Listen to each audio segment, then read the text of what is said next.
Okay, let's really unpack this molecule today. 5-hydroxytryptamine, or 5-HT. Most people just call it serotonin. Right. And when they hear that name, usually mood comes to mind, maybe antidepressants. But that's really just scratching the surface, isn't it? Oh, absolutely. It barely touches it. We're talking about a molecule that, it shows up in stinging metals, believe it or not. Huh. And in your gut, it's a powerful vasoconstrictor, but it's also the key target for some really sophisticated neurological treatments, especially for acute migraine. It's quite the pharmacological chameleon. So our mission today in this deep dive is to get past that surface level idea of serotonin. We're aiming for what you called elite professional mastery. Exactly. We want you to really master this. That means tracing its history, understanding the incredibly complex receptor system, the plumbing, as it were, and then connecting all that molecular detail back to actual diseases and the drugs we use. Okay, so to start that journey, we kind of have to go back to the beginning, right? Yeah. To the original confusion around it. It had this sort of dual identity initially. That's right. Yeah. In the early days, researchers were finding different things depending on where they looked, and they naturally assumed they were dealing with totally separate compounds. What were they called? So you had serotonin on one hand. That name came from finding this potent substance in serum, the liquid left after blood clots. It caused blood vessels to constrict, so serotonin, for serum and tonic effect. Okay, so that's the blood vessel angle. Yep.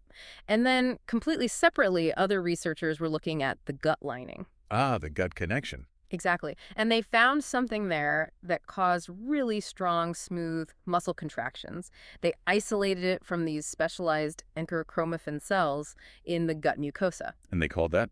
Enteramine, makes sense, right? And tero for gut, enteramine for its chemical nature. So for years, you had these two research tracks running in parallel, one on blood vessels, one on gut muscles. Until the big aha Yeah. moment in the early 50s. Precisely. Biochemical analysis finally showed that serotonin and enteramine, these two apparently different things, were actually chemically identical. They were both 5-hydroxytryptamine, 5-HT. Both IHT. And knowing that chemical identity immediately leads to probably the most surprising fact about where it's actually found in the body. Yeah, the localization. This always gets me. It gets everyone. If you ask people on the street, they'd say brain. Right. But the reality of the 90% rule flips that completely. Roughly 90% of all the 5-HT in your body is made and stored outside the brain. Right. It's in those enterochromaffin cells, the gut cells where enteramine was first found. Exactly. 90% primarily focused on regulating gut function. It's a huge amount. So where's the rest? Well, most of the remaining 10% is found in platelets, the little cells involved in blood clotting. They act like tiny transport trucks for 5-HT. Okay. And then maybe just 1 or 2%, that crucial fraction, is actually in the brain, acting as the neurotransmitter everyone thinks of first. It's wild. And you mentioned stinging nettles. Yeah, and wasps, scorpions, bananas, pineapples. It's found all over the place in nature. It tells you this molecule is doing something really fundamental, evolutionarily speaking. Okay, that context is vital. So let's move from what it is and where it is to how it works. The mechanics, the life cycle. How is 5-HT actually made and managed? Right, the life cycle. And understanding this is absolutely key if you want to grasp how drugs like, say, SSRIs or even older drugs like Reserpine actually work. It all starts with an amino acid. Tryptophan, right. The one famous from Turkey making you sleepy, supposedly. That's the one, although the sleepiness thing is a bit more complex. But yes, 5-HT is synthesized from the essential amino acid tryptophan. Tryptophan gets converted first to 5-hydroxytryptophan, or 5-HTP. And then 5-HTP becomes 5-HT. Correct. And once 5-HT has done its job, signaling between cells, it needs to be cleaned up. The main enzyme responsible for breaking it down is monoamine oxidase, MAO. The famous MAO. Yep. And specifically, it's the MAOA subtype, or isoenzyme, that preferentially chews up 5-HT. There's a minor pathway involving a dehydrogenase, but MAOA does most of the heavy lifting. Now, this is where it gets really interesting pharmacologically, isn't it? The overlap with the catecholamine system, dopamine, noradrenaline. Huge overlap. They share some critical machinery. Think of it like sharing tools on a factory floor. First, the enzyme that does a final step converting 5-HTP to 5-HT is the same enzyme that converts DuboP to dopamine. It's a non-specific enzyme called L-amino acid decarboxylase. So if you target that enzyme, you're hitting both systems. You are. And the cleanup crew, MAO, is also shared. Both 5-HT and the catecholamines get broken down by MAO. Which explains why the older non-selective MAO inhibitor drugs had such widespread effects and side effects. Exactly, because they weren't just boosting serotonin, they were boosting dopamine and noradrenaline too. Good for depression in some ways, but also led to those dangerous interactions, like the cheese reaction causing hypertensive crises because of excess catecholamines. Okay, so synthesis and breakdown are linked. What about managing it once it's made? Storage and recycling. This involves specific pumps, right? Two key transporters, yes. First, you have the pump on the cell membrane, the serotonin transporter, or SERT. It's sodium dependent, and its job is to actively suck 5-HT back into the nerve ending after it's been released into the synapse. Or into platelets, outside the nervous system. Or into platelets, exactly. It mops it up. So SERT is the reason 5-HT doesn't just hang around in the bloodstream or the synapse for long. Precisely. It keeps the levels tightly controlled, and pharmacologically. This makes SERT a massive drug target. The SSRIs, selective serotonin reuptake inhibitors. That's them. Fluoxetine, sertraline, all the rest. By blocking SERT, they prevent that reuptake, leaving more 5-HT in the synapse to keep signaling. That's the core mechanism for treating depression and anxiety with these drugs. The older tricyclic antidepressants, TCAs, also block SERT, but less selectively. Okay, so SERT brings it back into the cell. What happens then? It can't just float around inside either, can it? No, it would get broken down by MAO inside the cell too. So once inside, it needs to be packaged securely into storage bubbles or vesicles. That's the job of the second transporter. VMAT2, the vesicular monoamine transporter 2. And VMAT handles both serotonin and catecholamines. It does. It loads both types of monoamines into vesicles, and this is where that old drug reserpine comes in. Reserpine inhibits VMAT2. So it stops the loading process. Right. Meaning the neurotransmitters aren't protected in vesicles, they get chewed up by MAO in the cytoplasm, and the nerve terminals become depleted of all monoamines, 5-HT, dopamine, noradrenaline. That's why reserpine lowered blood pressure, but also caused depression as a side effect. That distinction is critical. SERT for reuptake from the outside, VMAT2 for storage on the inside. And one final point on life cycle, the platelets. They don't make their own 5-HT. No, they're just storage units, very efficient ones. They don't have the enzymes to make 5-HT from tryptophan. They soak it up from the blood using their SERT transporters as they pass through the gut circulation where those enterochromaffin cells are releasing it. Okay, life cycle nailed down. Now, the receptors. This is where the complexity really explodes, right? The function is all about which receptor gets activated. This is everything. One molecule, 5-HT, has to manage mood, blood clotting, gut movements, pain. It can only do that because it has a whole toolkit of different receptors it can interact with. Understanding these is the absolute key to targeted drug design. Let's start with the history again.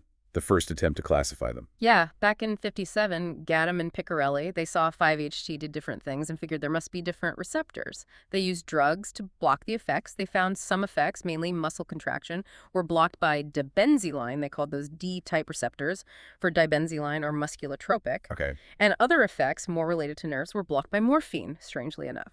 So they called those M-type receptors for morphine or neurotropic. It was basic, but it proved diversity existed. And then molecular biology came along. And blew the doors off. Cloning revealed not 2, but at least 14 distinct 5-HT receptor subtypes.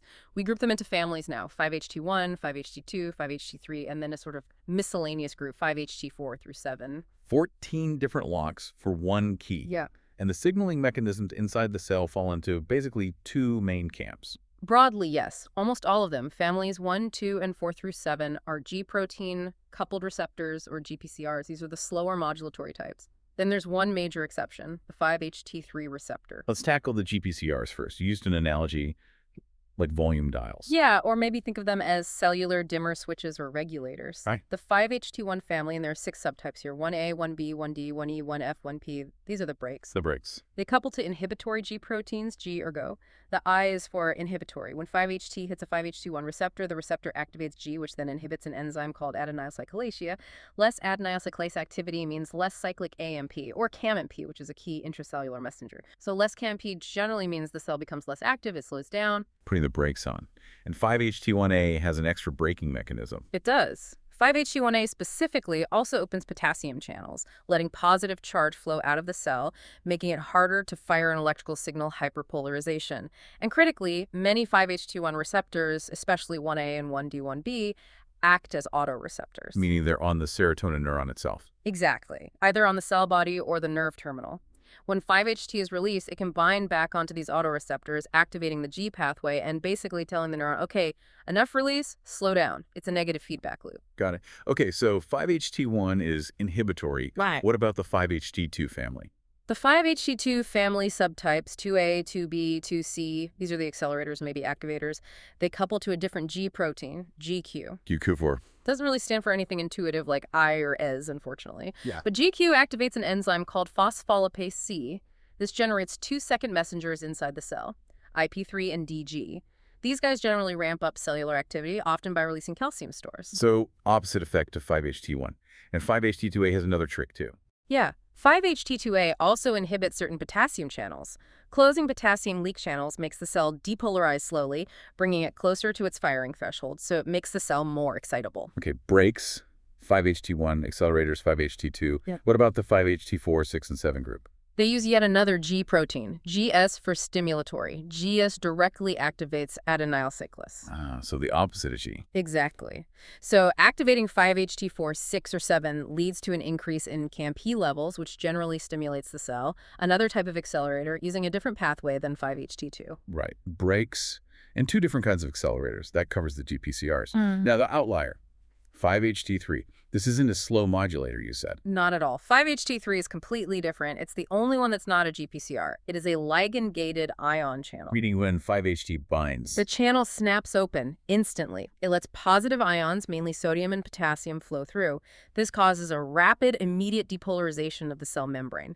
Think of it like flipping a switch, not turning a dial. Fast on, fast off. Yeah. Which suggests it's involved in quick responses. Precisely. Reflexes, rapid signaling, not the slower modulation of mood or tone that the GPCRs handle. Okay, that molecular map is essential. Now let's connect it to actual function. Where are these subtypes and what happens when you activate or block them? Let's start with the main break, 5-HT1A. Okay, 5-HT1A. We find these heavily in the raphe in the brainstem. That's where most serotonin neurons originate, and also in areas like the hippocampus. And crucially, they act as inhibitory autoreceptors on the serotonin neurons themselves. So activating them turns down the serotonin system's overall activity. Right. It reduces the firing rate of those raphe neurons. This is thought to be the mechanism behind the anti-anxiety drug buscarone. Buscarone, that's Zaparone, right? Not like Valium. Exactly. It's a partial agonist at 5-HT1A receptors. By partially activating these brakes, it sort of gently dampens down the overall serotonergic tone without causing sedation like benzodiazepines do. It's a non-sedating anxiolytic. Okay, now the big ones for migraine, 5-HT1D and 5-HT1B. Absolutely pivotal. These are found on the smooth muscle of cranial blood vessels. Activating them causes vasoconstriction.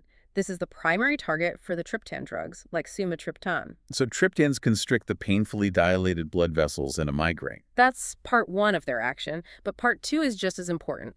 1D and 1B receptors are also found presynaptically on the nerve endings, particularly the trigeminal nerve endings in the dura mater, the lining around the brain. The ones involved in neurogenic inflammation. Exactly. When triptans activate these presynaptic 1D, 1B receptors, they inhibit the release of inflammatory neuropeptides, things like CGRP, substance P, even 5-HT itself. Wow, so they constrict the vessels and shut down the inflammation signal at the source. It's a very effective dual mechanism for aborting a migraine attack. Okay, let's switch gears to the main accelerator, 5-HT2A. Where's that one working? 5-HT2A is kind of the workhorse for contraction outside the brain.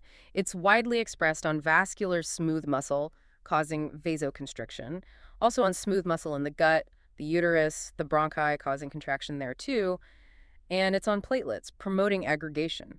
So it does a lot of the serotonin and enteramine stuff from the old days. It really does, but it's also crucial in the brain, particularly in the prefrontal cortex. Activation here is strongly linked to the effects of hallucinogens like LSD. Ah, okay. So drugs that block 5-HT2A, like catancerin. They would antagonize all those contractile effects. Catancerin was explored for things like hypertension and vasospastic disorders because it blocks that 5-HT2A-mediated vasoconstriction. Got it. Now, for the fast channel, 5-HT3, where does that rapid depolarization come into play? Think reflexes and irritation. 5-HT3 receptors are found on sensory nerve endings. Stimulating them causes pain and itch sensations. Crucially, they're located in the chemoreceptor trigger zone, or area postrema, in the brainstem, and also on vagal nerve endings in the gut. The vomiting pathway. Exactly. Activation of 5-HT3 receptors here is a primary trigger for nausea and vomiting. This is why chemotherapy, which can damage gut cells and release 5-HT, causes such severe nausea. And that's why the 5-HT3 blockers are so good as antiemetics. Absolutely. Drugs like ondansetron are highly selective 5-HT3 antagonists. They just block that specific receptor, silencing the emetic signal from the gut and the brainstem without messing with other serotonin functions. It revolutionized anti-nausea treatment, especially in cancer care. Any other key 5-HT3 roles? It also mediates that coronary chemoreflex, the basal-gerish reflex. Stimulating 5-HT3 receptors in the heart wall triggers a reflex slowing of the heart rate and drop in blood pressure. Okay. And briefly, 5-HT4, you mentioned the gut earlier. Yeah, 5-HT4 is primarily a gut receptor found in the gut lining, the nerve plexuses, the smooth muscle. Activating it enhances intestinal secretion and promotes peristalsis, the coordinated muscle contractions that move food along. So agonists would be pro-motility drugs. Exactly. Drugs like cisapride were developed as 5-HT4 agonists to treat conditions like gastroparesis or severe constipation, basically to get the gut moving. Right. So if we zoom out, if you were to inject 5-HT into the bloodstream, what's the overall effect hitting all these receptors? You said it's complex. It's messy, yeah. And you often see tachyphylaxis, meaning the effects change or fade quickly with repeated doses. In the cardiovascular system, you have this push-pull. 5-HT directly constricts large arteries and veins via 5-HT2A. But it can also cause dilation. Yes, indirectly. It can stimulate endothelial cells to release nitric oxide, what used to be called EDRF, which causes vasodilation. The net effect depends on the dose, the specific blood vessel, and the underlying vascular tone. The textbook description is that classic triphasic blood pressure response. Can you walk us through that? Sure. If you give a bolus IV injection, you often see phase 1, a sharp, brief fall in blood pressure.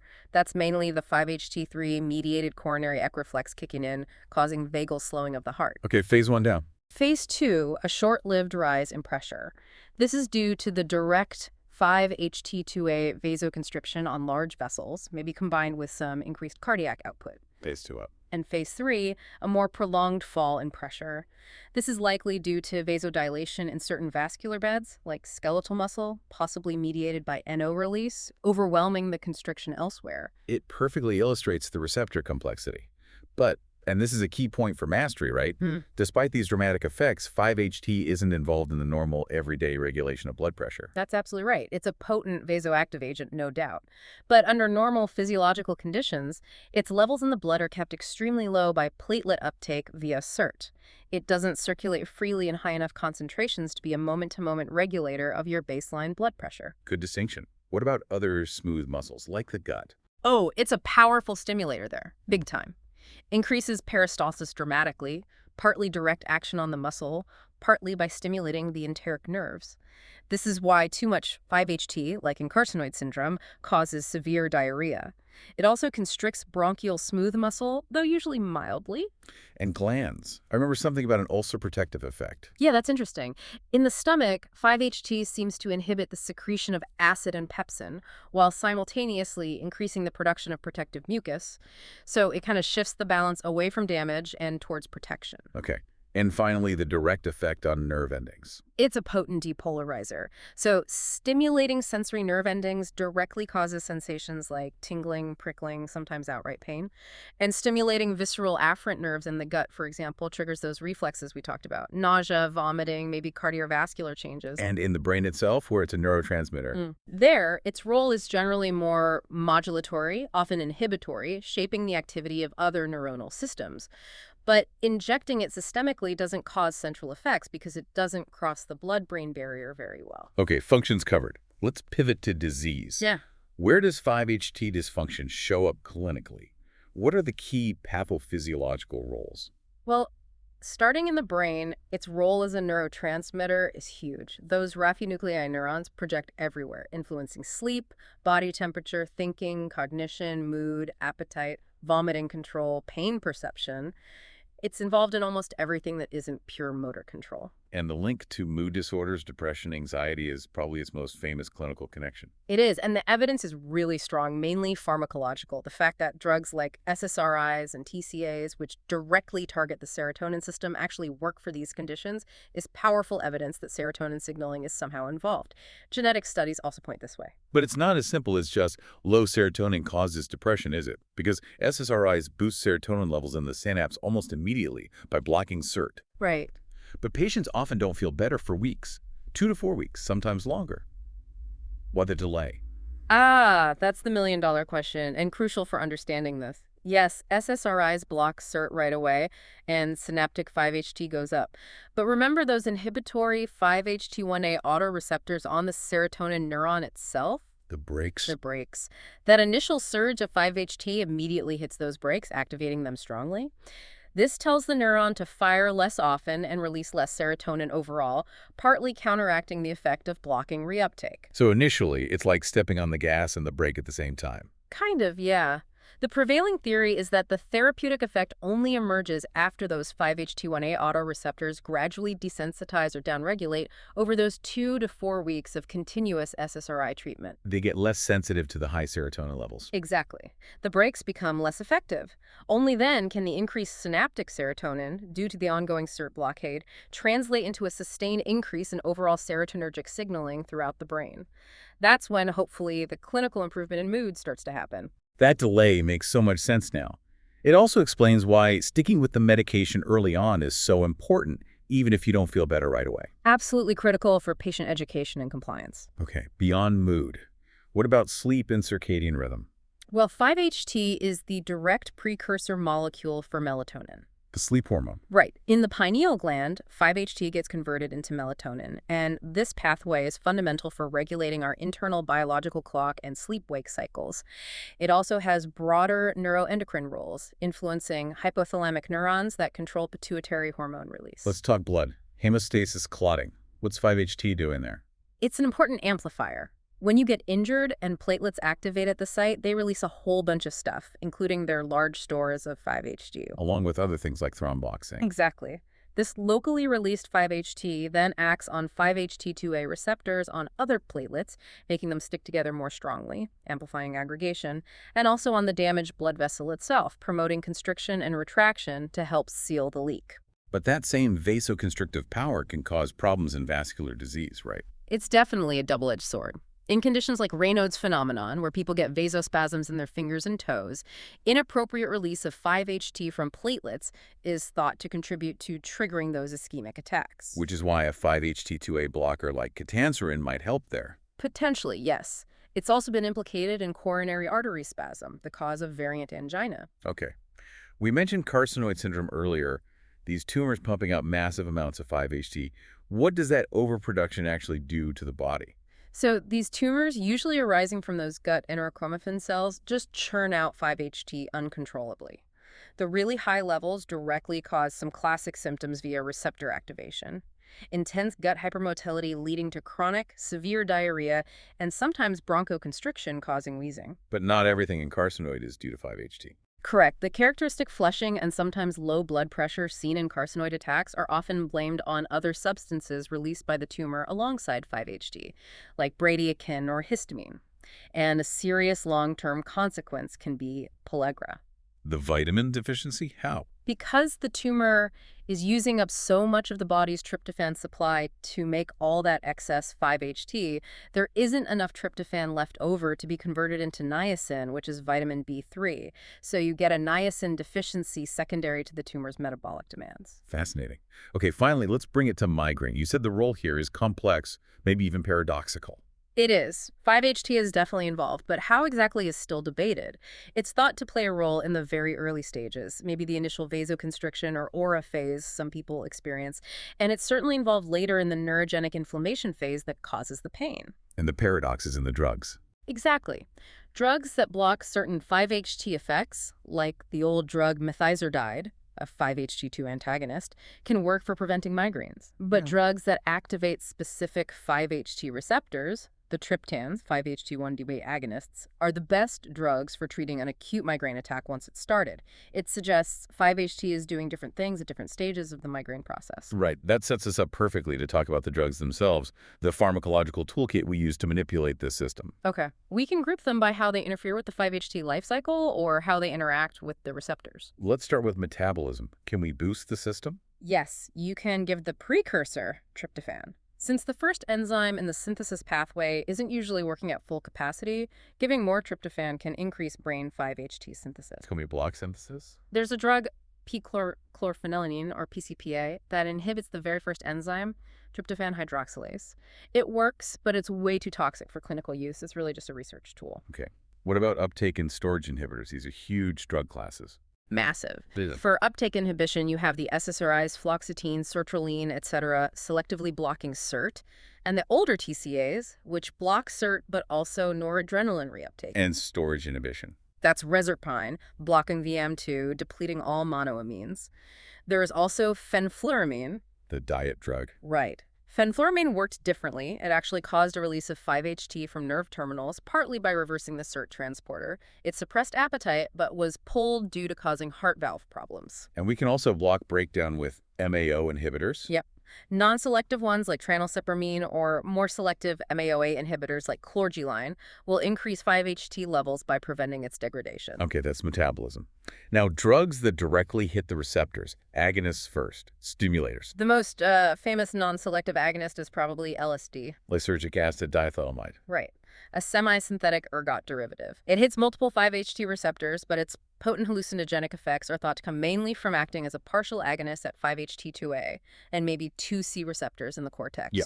Then we have the targeted agonists used clinically. Exactly. Like buspirone, the partial 5-HT1A agonist for anxiety, and the triptans sumatriptan and its relatives, the highly selective 5-HT1D1B agonist for acute migraine, And the gut motility drugs. the 5-HT4 agonists like cisapride or renzapride used as prokinetics. Okay, now for the blockers, antagonists. An older, fairly broad one is cyproheptadone. It blocks 5-HT2A receptors, but it's also a potent H1 antihistamine.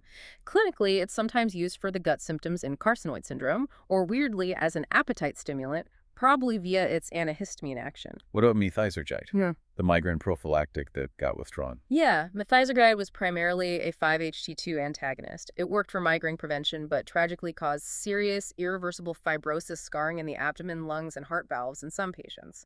A really dangerous side effect that highlights the risks of long-term, non-specific 5-HT blockade. Ketanserin, the 5-HT2 blocker, tried for hypertension. Right. Ketanserin is more selective for 5-HT2A, but it also blocks alpha-1 adrenergic receptors quite significantly. That alpha-blocking action contributed to its blood pressure lowering effect, but it never really caught on compared to other antihypertensives. Some antipsychotics also block 5-HT2 receptors, don't they? Yes, the atypical antipsychotics like clozapine and risperidone. Part of what makes them atypical is that in addition to blocking dopamine D2 receptors, they also potently block 5-HT2A and 2C receptors.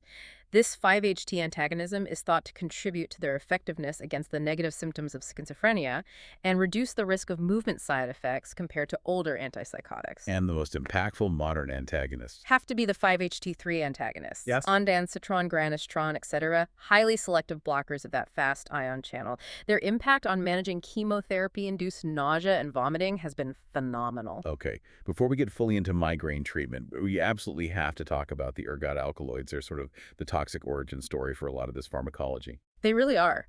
These compounds come from a fungus, Claviceps purpurea, that grows on rye and other grains.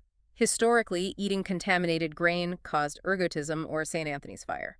And the symptoms perfectly reflected their pharmacology. Horrifically so. They are potent vasoconstrictors. The intense, prolonged constriction of limb arteries caused a burning pain, hence St. Anthony's fire, and eventually led to dry gangrene and loss of limbs. They also caused uterine contractions leading to miscarriage and CNS effects, including hallucinations. Chemically, they fall into two main groups. Broadly, yes. The simpler amine alkaloids like ergometrine, also called ergonovine, whose main action is stimulating uterine contraction, they're oxytocic, and the more complex amino acid alkaloids like ergotamine and the ergotoxin group, which are the powerful vasoconstrictors and also have alpha-adrenergic blocking properties. Let's focus on ergotamine as it was used for migraine. What's its action like? Messy. It's not selective at all. It acts as a partial agonist or sometimes an antagonist at a whole range of receptors. Alpha-adrenergic receptors, most 5-HT1 subtypes, most 5-HT2 subtypes, pretty much everything except 5-HT3. And its defining feature is that it sticks around. Exactly. It binds tightly and dissociates very slowly from receptors, especially the vascular ones. This causes very prolonged, sustained vasoconstriction, which can be dangerous. It's also a potent emetic, triggering nausea and vomiting via the chemoreceptor trigger zone, and has moderate uterine stimulating effects. So, effective for migraine maybe, but lots of problems. Was dihydroergotamine, DHE, an attempt to improve it? Yes, DHE is made by hydrogenating ergotamine. This chemical change makes it a less potent vasoconstrictor, less agonist activity at 5-HT and alpha receptors, but enhances its alpha receptor blocking activity somewhat. The overall result is it's considered less likely to cause severe, dangerous vasospasm than ergotamine, especially with repeated use. It's often preferred for 5E use in a hospital setting. And ergometrine is now just for childbirth. Pretty much exclusively. Its powerful uterine contracting effect, mainly via 5-HT2 receptors on the uterine muscle, is used to control bleeding after delivery. It's too dangerous to use for anything else. Okay, this deep dive into 5-HT and the ergots brings us right to the clinical application. Migraine therapy. This really showcases the evolution from those older, broader drugs to modern precision medicine. It's a perfect example. Migraine is just awful, that pulsating headache lasting hours or days, often with nausea, vomiting, extreme sensitivity to light and sound. And the thinking on what causes it has shifted, right? From purely vascular to more neurogenic. Yeah, the dominant theory now involves neurogenic inflammation. It suggests some trigger event leads to a wave of electrical change across the brain cortex called cortical spreading depression. This somehow activates the trigeminal nerve system, which supplies sensation to the face and the meninges, the coverings around the brain. And activated trigeminal nerves release inflammatory stuff. Exactly. They release neuropeptides like substance P, 5-HT itself, and critically, CGRP calcitonin gene-related peptide into the dura mater. These peptides cause local blood vessels to dilate and become leaky, leading to swelling, and they also directly sensitize the pain nerve endings. That combination generates the throbbing pain signal. So how do we tackle this pharmacologically? It depends on severity, right? Absolutely. Treatment has to be tailored. For mild attacks, simple painkillers might be enough: paracetamol, acetaminophen, aspirin, or NSAIDs like ibuprofen or naproxen. But there's a catch with absorption during a migraine. Yes, a crucial clinical point. Migraine often causes gastric stasis. The stomach slows down or stops emptying. So taking a standard tablet might mean it just sits there and doesn't get absorbed properly.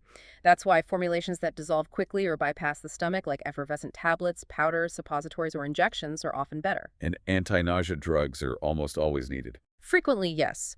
Drugs like metoclopramide or domperidone are often given alongside the analgesic. They help with the nausea and vomiting, but they also have a prokinetic effect. They help get the stomach moving again, which aids absorption of the painkiller. Okay, that's mild migraine.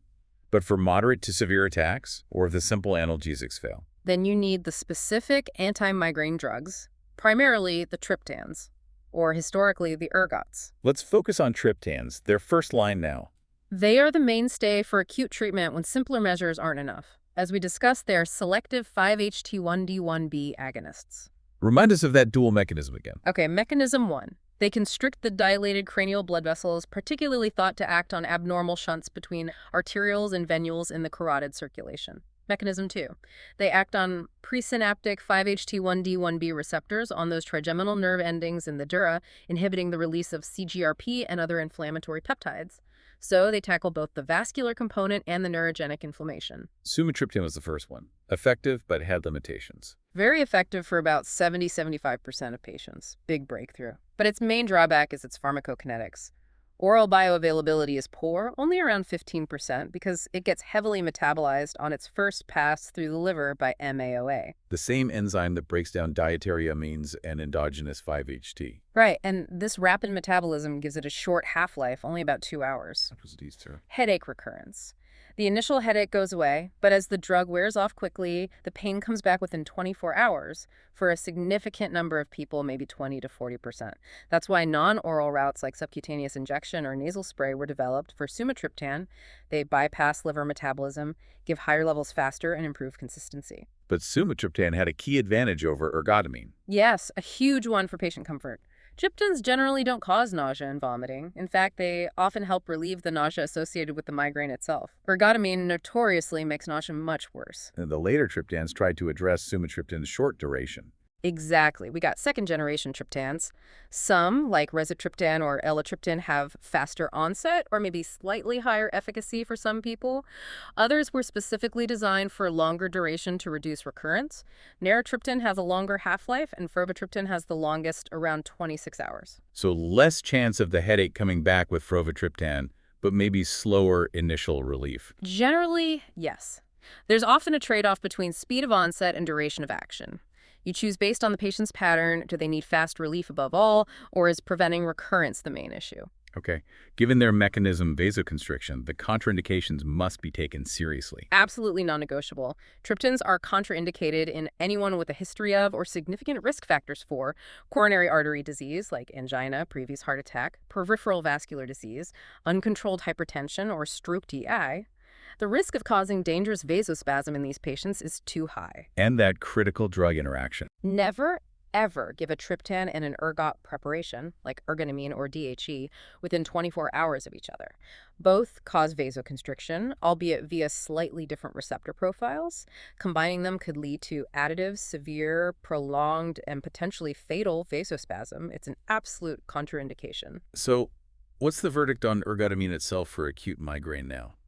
It's largely obsolete, thankfully. While it can work if taken very early in an attack via its 5-HT1D1B agonism, its absorption is erratic, the side effect profile, nausea, vomiting, cramps, risk of vasospasm is terrible, and there's a real risk of developing medication overuse headache if used frequently. Triptans are just far superior in almost every way for acute treatment. Ergotamine has no role in prevention. Okay, so that covers stopping an attack that's happening. What about preventing them in the first place? Prophylaxis, when is that considered? Prophylaxis is usually recommended if someone is having frequent attacks, say 2 or 3 debilitating migraines per month or more, or if the attacks they do have are extremely severe or don't respond well to acute treatment.